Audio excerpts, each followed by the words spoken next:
In this video, I'm going to show you that historical paints are also good for non-historical miniatures, like these sci-fi soldiers known as the Damned. I'm not particularly into historical miniature war games, whether they're like more recent conflicts like World War II or Vietnam or the Middle East or like old stuff like Napoleonics or Vikings or, Visigoths or whatever.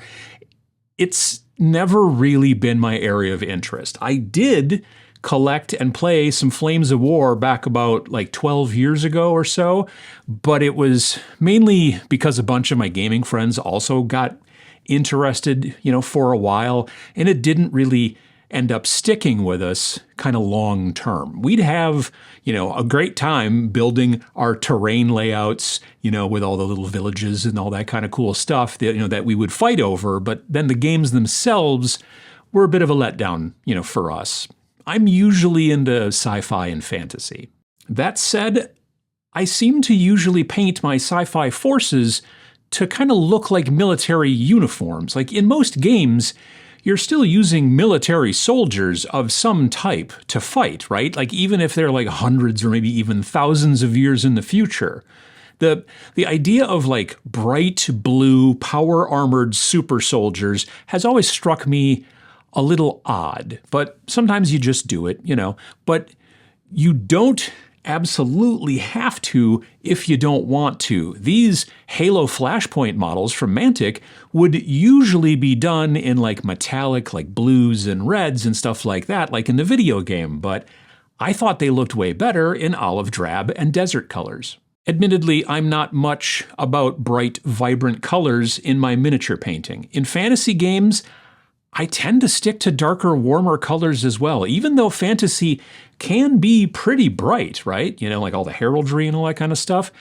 I rarely ever use blues or purples or pinks in like any of my paint jobs. It's usually warm colors like browns and tans, and like the brightest I usually get is maybe red or orange. Very few yellows. I'm also a big fan of grays and silver metallics as well. I tend to stick to my comfort zone when painting warbands, and it's rare that I go outside of that zone, although I sometimes try something different once in a while. So when my friends at the Army Painter started producing special sets of historical paints last year, I initially thought to myself, these aren't for me. I don't play historical games. Now, these sets are mostly new colors added to the line, not repackaged colors that they already made like elsewhere, and they're specifically designed to be historically accurate. They even got a historian to help them with the color selection, and they're all focused around specific armies so far. So currently, if you play World War II Americans or Germans or British in games like, let's say, Bolt Action or whatever rule set you prefer, they got you covered. They have two new sets on pre-order right now, World War II Soviets and another British set called British 8th Army. They sent me both of those sets, and like I said, I don't play historicals, right? But I was looking at the colors for the British 8th Army set, and I noticed something interesting. Well, at least it was interesting to me. The colors were all colors that I looked at and I thought, oh, that's like a great color that I don't really have right now, right? Like they're all warm tans and grays and even a few kind of warmish greens, which kind of usually isn't exactly a thing. They're all new and unique colors, like I said, that have never been in the Fanatics color range, except for like the soft tone wash, of course. And here's another thing about how I like to paint. I almost never mix paints. It's not that I don't know how. I mean, I'm not an absolute expert at mixing paints, but I understand how it's done. I just don't like doing it, mostly because I like to write down like every paint that I use when doing a warband so that I can go back later, sometimes years later, if I want to recreate that paint job. And knowing the specific names of the specific bottles is better for me than reading in my notes oak brown with like a little bit of brigade gray in it. Because then later on, like trying to figure out what a little bit meant, it's kind of difficult. Therefore, I've always loved the Army Painter Fanatic Paint line since it came out like in spring of 2024, because the colors are in those like little 6-color families, right? And then I can pick a base color and then easily know which colors are like highlights or shades in that same hue. Then I don't need to mix paints, right?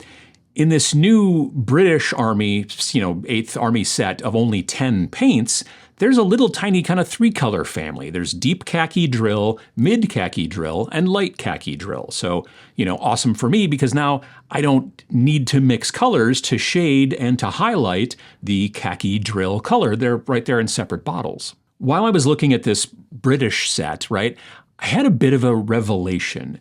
Just because they're historical colors doesn't mean that I have to paint historical figures with them. Now, this seems obvious, like now when I say it out loud, but it was a bit of a block for me on the historical sets, right? And since so many of the paints in those sets are completely new, unique colors not found anywhere else in the Army Painter's range, and because so many of them are subtle, warm colors that are kind of like right up my alley, I decided to use them on a decidedly not historical warband, The Damned from Wargames Atlantic. I backed this set of plastic figures on GameFound some time ago, and they finally showed up in my mailbox like last month, I think. They're not yet available at retail to buy as of the filming of this video, I don't think, but I think that they will be soon. Maybe I'll make a video about them, when they're available to purchase, because they're pretty neat miniatures, kind of post-apocalyptic, trader guard type models, with like lots and lots of customization and all kinds of extra parts and stuff like that. I built them, and then I primed them matte black with my airbrush, and then I gave them a zenithal highlight of encarmine red air paint from the Army Painter. Now, this is obviously not a historical color, but it's a nice, warm color for much of the cloth that I'm going to keep on these guys. Once I was done with the airbrushing, then it was back to the hobby table to kind of pop the detail on this red cloth before I got to, into the historical colors. So I used Fiery Vermilion from the John Blanche Masterclass paint line, which is one of my favorite reds ever, and it goes really well with the carmine red and all that kind of stuff. I used this stuff with a soft dry brush to get that kind of brighter red on the raised parts of the model. Now, I got it on parts I don't want that red to be on, in the end, but that's why I do it now, right? I'll be able to paint over all the extra parts that I don't want to be red later. So it's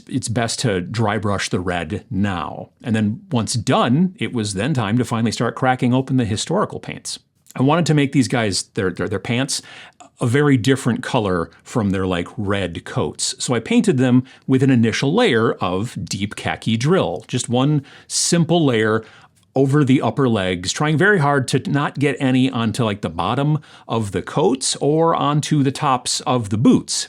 But if I got some on the boots, it'd be okay because I'd be covering it later. Well, actually later is now, right? I then used dark leather, which is probably in my top 3 dark gray paints right now, along with like ironclad gray and deep gray. And I painted those tall boots that they're wearing. Then I ended up painting the cuffs on their sleeves the same deep khaki drill color. I initially considered a different color, like something brighter from the set, but when I started thinking about it, I kind of got an image of Santa Claus and his red coat and white cuffs in my head, and then I knew that just wasn't going to work. So I used the deep khaki drill, knowing that I wasn't going to highlight the cuffs, but I was going to go back and highlight the pants. Spoilers. Well, not really a spoiler because, again, it was the next step. I used the light khaki drill to do some simple highlights that kind of followed the folds in the pants. Didn't have to be exact or perfect, just, had to pop that highlight a bit. Then it was time to paint their weird gas mask hoods, and I used stone gray because it reminded me of like old kind of Soviet-era gas masks, and also kind of like the Combine soldiers from Half-Life 2, if you know what I'm talking about there, right? It's like a really nice, slightly warm gray that I know it'll be going into my usual rotation of colors that I tend to use. I rarely use like actual like white, like, matte white or whatever, but sometimes ivory is like a little bit too ivory.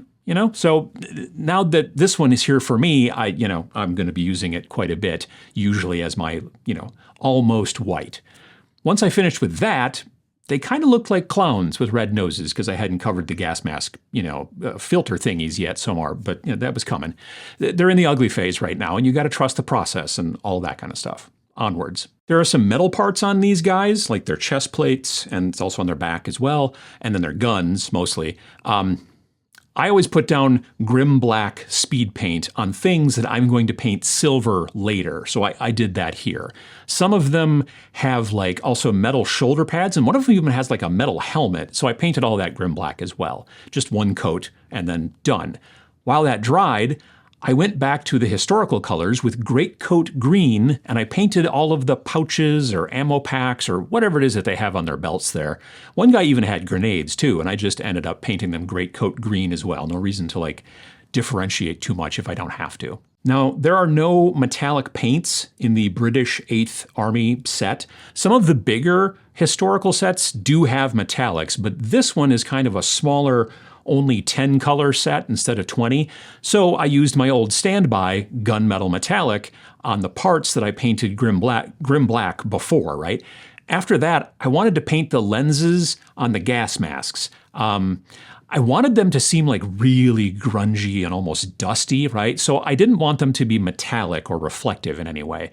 I used Gravelord Gray speed paint to make them darker than the hood itself, but still kind of subtle, right? Like there's a part of me that still wants to go back and put like some watered down metallics like in the lenses, but I need to remind myself that these are gaming pieces and I'm painting them pretty quickly. Then they needed gloves, so I used the Desert Olive Green, which is pretty much a very, very cool gray with like maybe just a touch of green. I think that seems right. But I used that on the gloves, making sure to get all the little fingies and everything like that, because it's someone are holding, their guns, and you got to make sure to not get it on the gun, and it's a whole thing.